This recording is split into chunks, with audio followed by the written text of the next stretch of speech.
Y le queda poco al presidente Gustavo Petro, más bien al gobierno. El tema político electoral se ha adelantado, la campaña se ha adelantado, e incluso en el más reciente remesón ministerial se vio, hay algunos que salieron porque tienen aspiraciones políticas, unos quieren ir al Congreso e incluso, aunque no han destapado todavía sus cartas, unos quieren presentarse a la presidencia, sean opciones del petrismo en este caso.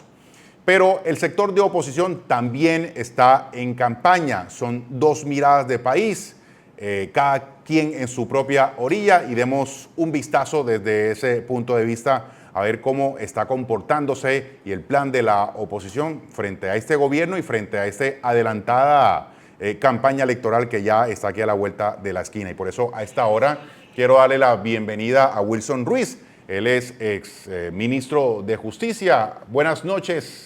Buenas tardes, noches. ¿Cómo está, doctor Ruiz? ¿Cómo le ha ido? Bueno, buenas noches, Yair. Un saludo muy especial a ti y por supuesto a los miles y miles de personas que nos están viendo y nos están escuchando, por supuesto, en tu programa. Bueno, doctor Ruiz, lo primero que quiero preguntarle es si usted tiene alguna aspiración política para que nos quede claro en esta conversación.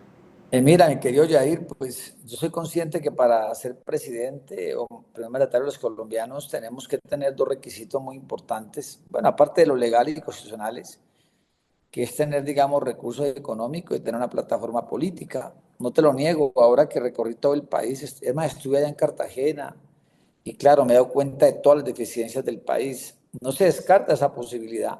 Estamos buscando los mecanismos económicos y una plataforma política para ver si logramos ser el presidente de este país que tanto requiere.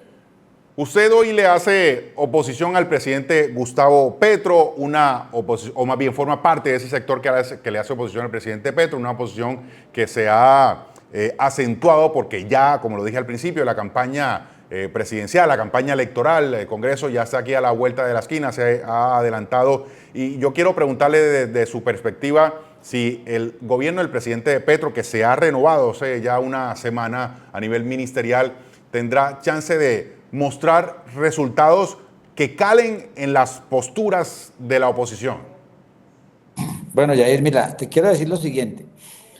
Lo primero, hay que tener en cuenta que cuando ya faltando año y medio, algo así para terminar este gobierno, es muy complicado que vamos a modificar una agenda o que le vaya a funcionar, digamos, perfectamente el Congreso de la República, que es su aliado, digamos, natural, para poder sacar las leyes de nuestro país. Es decir, tuvo casi 3 años y los desperdició con esa pelea, con ese famoso paz total que lo que ha hecho es generar impunidad a todos los grupos criminales, porque luego es muy complicado que van a recomponer la agenda.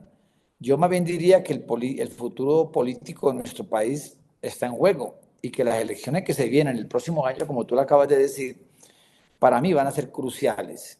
¿Por qué te lo digo? Porque es un escenario en el cual la oposición va a tener la oportunidad histórica de ofrecer una alternativa real al fracaso del actual gobierno en cabeza pues, de Petro. Ahora, para que esto ocurra, Yair, es fundamental, es necesario que la oposición no se quede solo en la crítica. Yo soy muy malo para la demagogia y tú te has dado cuenta.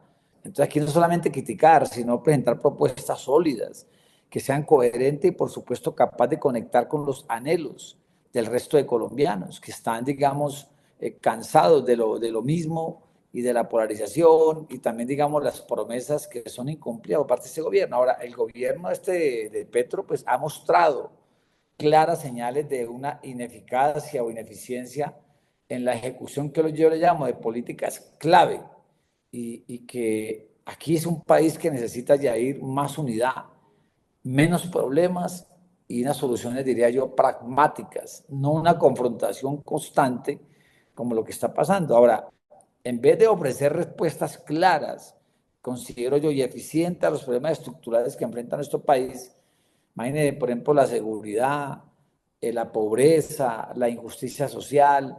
Esta administración de Petro lo que ha concentrado es una agenda de tipo ideológica. En ese camino preelectoral en el que ya está en el país, y como usted lo ha dicho, que el presidente o el gobierno del presidente Petro fue más de lo mismo, podría considerar un ciudadano a pie que no se instala en ninguna orilla política, ni de derecha ni de izquierda, que solamente quiere es el bienestar para el país, que no se instala en esos dos podría preguntarse más de lo mismo de qué, de la derecha que fue la que gobernó el país antes de la llegada del primer presidente exguerrillero en Colombia. Yo quiero preguntarle es qué esperaría ese colombiano que distinto a lo que hoy presenta o ha presentado el gobierno Petro o lo que se presentaban los gobiernos anteriores. Usted como miembro de sectores de oposición, ¿qué le han aprendido al gobierno del presidente Petro y a la campaña que él hizo de cara a lo que va a ser electoralmente de aquí en adelante en el país? Te quiero decir algo, mi querido Jair. En mi caso particular, recuerda, yo una vez aspiré para ser Contralor General y quedé primero y eligieron al doctor Pipe Córdoba, quien es un gran señor. Luego aspiré a ser procurador, quedé primero en la Corte Suprema de Justicia y listo.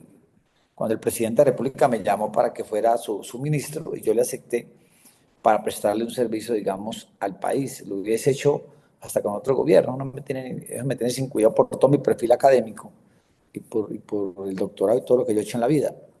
Pero lo que sí te quiero decir de una forma tajante es que no podemos permitir que las luchas internas y la falta de cohesión, digámoslo así, sigan siendo como un obstáculo para construir una acción política realmente efectiva. Yo considero que el año entrante vamos a recuperar el país con un proyecto claro que responda a las necesidades reales de los ciudadanos. Mira, ya te voy a decir algo, el país no está para extremos de izquierda ni para extremos de derecha.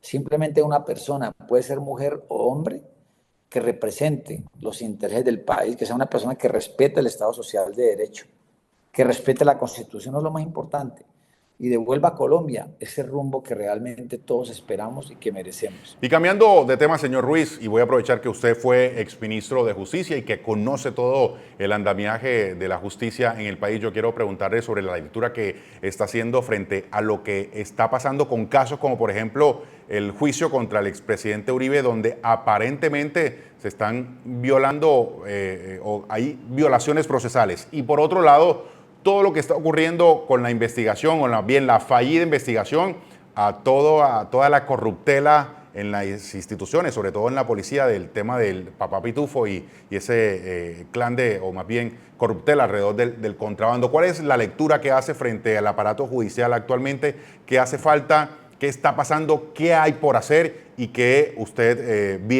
podría hacer una radiografía porque, repito, conoció muy de cerca el andamiaje jurídico del país. Mire, mi querido Jair, lo primero, hay dos preguntas en una que me estás haciendo, lo del expresidente Uribe. Y te lo digo como es magistrado y expresidente de la Judicatura y ahora como el ministro de Estado, que yo nunca había visto tantas inconsistencias. Yo no había visto una jueza actuar con tanta y tanta parcialidad como buscando juzgar o sancionar al expresidente. Yo creo que él, como todos los colombianos, tienen a que le hagan un juicio justo. Es tan fregada esta juez que hasta se atrevieron a averiguar cómo estaba la agenda del abogado del presidente para, de acuerdo a eso, colocarle toda una cantidad de testimonios y evacuarlos en su afán de poderlo, digamos, sancionar. Y no podemos olvidar, mi querido, yo no soy experto en derecho penal, todo el fuerte mío es derecho público, pero hay un elemento que no podemos olvidar, que es la presunción de inocencia como un elemento universal. Y segundo, toda duda que haya se aplica en favor del procesado. Entonces me parece a mí que es hora de que, muy grave que estén politizando la justicia, si así va una ideología por encima de la justicia, me parece a mí muy, muy grave. Ahora, el caso de alias Papá Pitufo, que tú lo mencionaste ahorita, yo creo que eso es un nivel de degradación institucional al que hemos llegado. Y aquí no estamos, mi querido Yair, hablando de un simple delincuente que logró ahí las autoridades. Es un entramado de corrupción de hace muchos años que involucra a oficiales de la policía, una cantidad de gente de la DIAN, tú los has visto. Y lo más preocupante, las filtraciones dentro del propio Ministerio de la Defensa. Esto es inaceptable, porque es que la confianza en las instituciones se construye con transparencia y justicia, no con pactos oscuros, ni con la complicidad del Estado colombiano, con estas estructuras criminales. Para mí eso es indignante, que quienes tomaron el juramento de defender la legalidad, la Constitución, sean ahora los mismos que alertan a delincuentes para que huyan de la justicia. Muchas gracias, señor Ruiz. Muy amable. Que pase una buena noche. Saludos a todos por allá. Cuídense mucho.